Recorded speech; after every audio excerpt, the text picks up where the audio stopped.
Ms. Helle, I come from the Norwegian newspaper Dagsavisen. I am wondering, as we strengthen our partnership, why should we trust you? Can you promise that you will try to stop the human rights violations that goes on in your country? And also, will the Prime Minister start taking critical questions from the Indian press at some point in the future? And also, if possible, I would like you to answer straight away. Okay. Right now. Like now. Please, we have a question there. But I might also have follow-up questions, so it would be better if you answer right away and then I can follow up. I'm conducting the press conference. So please, do you have a question to us? Please go ahead. Yes. India is set to become the world's third largest economy within a few years. Could you introduce yourself? I'm Kenneth Solberg. I'm a journalist with Dagsavisen in Oslo. Yes. So India is set to become the world's third largest economy within a few years. And my question is, how do you plan to use the international power that usually comes with such economic strength in the coming years? And the second is, there hasn't been an Indian Prime Minister in Norway for 43 years. Why did Modi choose to come now? Mm-hmm. Yes.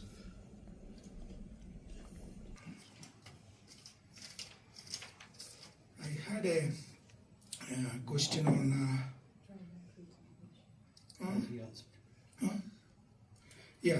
that I answered. Strengthening partnership, why should we trust you? No, that's okay. And on the human rights situation. If you want more background, this is... You ask me question, let me answer it. Okay? Let me give a background of what India is and why should the world trust India. Let us look at the few challenges that the world faced in the last few years. COVID was a big challenge the world faced. And how do you test the trust on a country? One, what is a country? A country today has 4 elements. 1, population. 2, government. 3rd, sovereignty. And 4th, territory. So that is what makes a country a country. And we are proud that we are a civilizational country of 5,000 years old. Continuous civilization. Contributed immensely to the world. You look around, you see an India connect everywhere in the world. India has, the numbers which you see on your phones, it is originated in India. Shunya, 0, originated in India. Chess, originated in India. So we are proud of that civilization. Yoga, which the world admires today, it originated in India. India had epics and books. Let me answer the question. You don't answer the question. Please don't interrupt me. Please don't interrupt me. You ask me a question. Please. This is my press conference. You ask, why should a country trust India? Why should a country trust India? Why should a country trust India? Let me answer that question, please. So India is a civilizational country which has something unique which it offered to the world and it continues to offer to the world. Okay? So let me come back to the COVID which I mentioned. The whole world had suffered from COVID. What did we do? We didn't hide in the cave. We didn't say that we do not help the world. We came out offering helping hand to the world. That brings trust. And I'm very happy that that trust is appreciated by the world. We supplied vaccines to more than 100 countries. That brings trust. That brings confidence for the world. Second, we supplied medicines to 150 countries. That brings trust. And that is what the world is trusting us. Let me give you an example. We organized the G20 summit. in 2023. It was a divided world. World was divided immediately after the Ukraine-Russia conflict. In a divided world, what did India do? India was able to bring the world together. Before the 2023 G20 meeting, there couldn't be a joint declaration. After the G20, which India held in 2024, there couldn't be a joint declaration. But when India organized the G20 in 2023, what happened? The whole world, despite the differences, came together and we were able to adopt a common global declaration, the Delhi Declaration. This shows the trust of the world towards India. Another example. Again, I'm going to ask you. Let me finish my question. Let me finish my answer to the question. You ask me a question. You ask me a question. You ask me a question. Let me answer.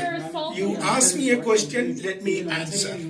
Okay. Talks about yoga and I'm talking about human rights. I will come to that. I will come to it. Please have patience. Please have questions. No, when to answer, where to answer, how to answer. These are my prerogatives. Yes, you ask the question. Don't ask me to answer in a particular way. Let me answer. Okay. I will answer. Your first question was on trust on India. You know what India did when we were doing the G20? We, immediately before that, we did 3 summits. This is the Voice of Global South Summit. Why did we do that? 125 countries participated in the summit when my Honorable Prime Minister did that summit. We used that summit to understand and appreciate the challenges that the Global South faces. We were able to understand it, appreciate it, and bring those challenges and their aspirations to the main table of the G20. This is appreciated. This is what brings trust to the table. Then what did we do? First time in the history of G20, we were able to get African Union as a permanent member of G20. This brings trust to the table because we were able to get the aspirations and challenges of the entire African continent, which was ignored, brought to the main table of G20. This brings trust to the world, and that is what we enjoy. We recently organized the AI Summit, Artificial Intelligence Impact Summit. Again, the trust the world has on India was visible there.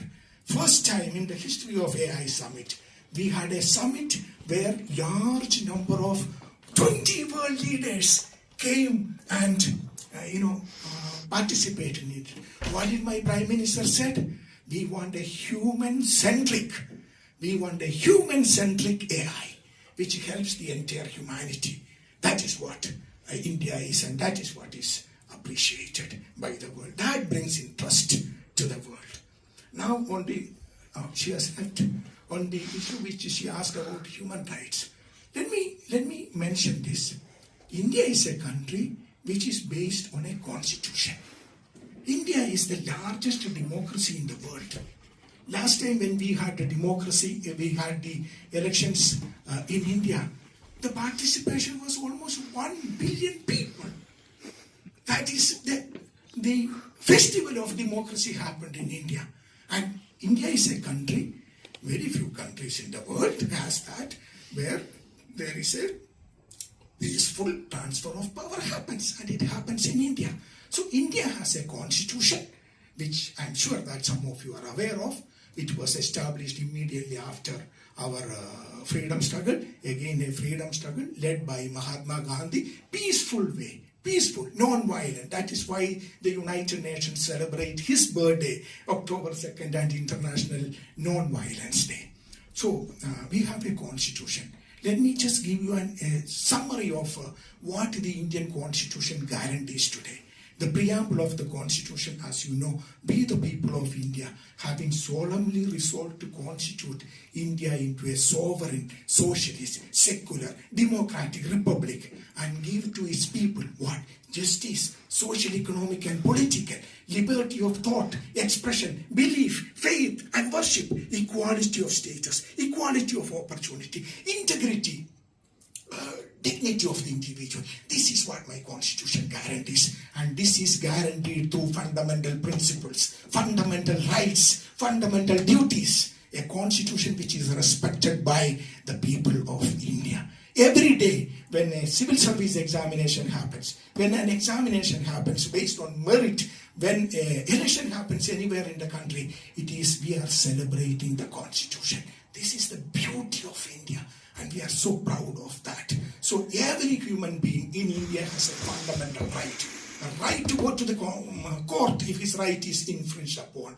This is the beauty of India, which we are very proud of. We hear a lot of people asking questions about why this, why that. But let me tell you this. We are 1/6 of the total population of the world, but not 1/6 of the problems of the world. We have a constitution which guarantees the rights of the people, fundamental rights of the people. We have equal rights for the women of our country, which is very important. In 1947, we gave the freedom to vote for our women. We won the freedom together, and day one itself. Many countries I know, the voting right for women came after several decades after India gave that freedom. This because we believe in equality, we believe in human rights. And what is the best example of human rights? The right to change government, the right to vote. And that is what is happening in India. We are so proud of that. But we have a constitution, as I said, which guarantees the fundamental rights of our people. If anyone whose rights are violated, they have the right to go to court. Some of you are from Indian media, how many stories appear. We have how many breaking news coming every day in the evening. At least 200 TV channels in Delhi alone, in English language, in Hindi language, and multiple languages. People have no understanding of the scale of India. People have no understanding. They read, one or two news reports published by some godforsaken, ignorant NGOs, and then come and ask questions. Don't worry about it. We are proud to be a democracy. We are a democracy. Actually, if you look at it, let me share something very interesting. India is a democratic society. It is not in 1947 we became democracy. We were a democratic society for centuries, for millennia, and we are proud of that. If you look at it in the history of India, which continues even today, you will see that whenever there was persecution anywhere in the world, they came to India, and Indian society accepted everyone. That is why we have this diversity in India. We embrace the world. We did not eliminate. We did not go for ethnic cleansing, which many countries today have only one religion, today only have one ethnicity. Why? Their forefathers eliminated the rest of them. That is not how we did it. Okay? We have diversity because we have tolerance. We have diversity because we embrace diversity. Whenever the world has faced problems, we welcome them. Same thing which we did for COVID. So I think I explained it enough, no? Yeah. Last question of this gentleman here. Third largest economy, what are we going to do? What are we going to do about it? See, I touched upon the essence of India's foreign policy.